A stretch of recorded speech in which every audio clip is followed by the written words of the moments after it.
ಚಟಾಪಟ ಚಟಾಪಟ ಬಡಿತಿರು ಬನ್ನಿ once more welcome to Umesh's kitchen. ಇವತ್ತು ಮಾಡ್ತಿದ್ದೀವಿ ಬಾರ್ಬಿಕ್ಯೂ ಚಿಕನ್. ಅದಕ್ಕೆ ಬೇಕಾದ ಸಾಮಗ್ರಿಗಳನ್ನ ನಾನು ರೆಡಿ ಮಾಡಿ ಇಟ್ಕೊಂಡಿದ್ದೀನಿ ಈಗಲೇ.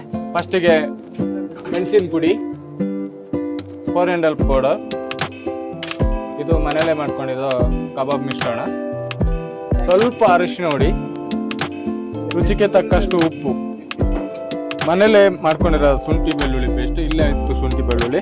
ಒಂದು 4 kg ಚಿಕನ್ ಇದೆ, ಅದಕ್ಕೆ ನನಗೆ ಬೇಕಾದಷ್ಟು ಶುಂಠಿ ಬೆಳ್ಳುಳ್ಳಿ ಪೇಸ್ಟ್ನ ಹಾಕ್ಕೊಂಡಿದ್ದೀನಿ. ನಂದಿನಿ ಮೊಸರು, ಒಂದು ಕಟ್ ಮಾಡಿರೋದು ನಿಂಬೆಹಣ್ಣು ಹಾಕಿದ್ದೀನಿ, ನಿಂಬೆಹಣ್ಣು ರಸ, ನಿಂಬೆಹಣ್ಣು ರಸ, ಕಸ್ತೂರಿ ಮೇಥಿ ನೋಡಿ, ಮೊಟ್ಟೆ ರುಚಿಗೆ ತಕ್ಕಷ್ಟು ಮೊಟ್ಟೆ.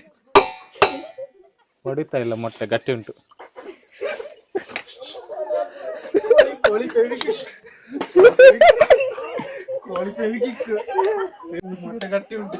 ಚೆನ್ನಾಗಿ ಮಿಕ್ಸ್ ಮಾಡ್ಕೊಳ್ಳಿ. ಚಿಕನ್ ಹಾಕೊಳ್ಳೋಣ. 2 ವರ್ಷದ ಹಿಂದೆ ಬಸ್ರಿಗಟ್ಟೆ ಜಾತ್ರೆ ಬರುವಾಗ ನಾನು ಗಾಡಿಯಲ್ಲಿ ಬೀಳ್ಸಿದ್ದೀವರೆ ನೋಡಿ.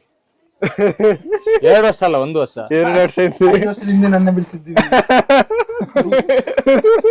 ಚಟಾಪಟ ಚಟಾಪಟ ಬಡಿತಿರು ಬನ್ನಿ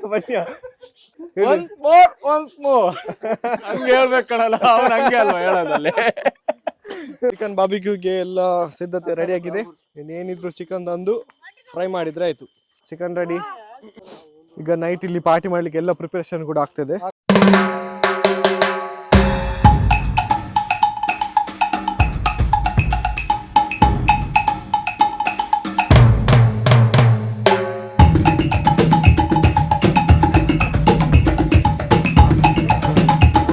ಸೂಪರ್ ಆಗಿದೆ, ಒಳ್ಳೆ ಕುಕ್ ಆಗಿದೆ. ಈಗ ಮಸಾಲೆ ಎಲ್ಲ ಒಳ್ಳೆ ಟೇಸ್ಟ್ ಎಲ್ಲ ಸೂಪರ್ ಆಗಿದೆ.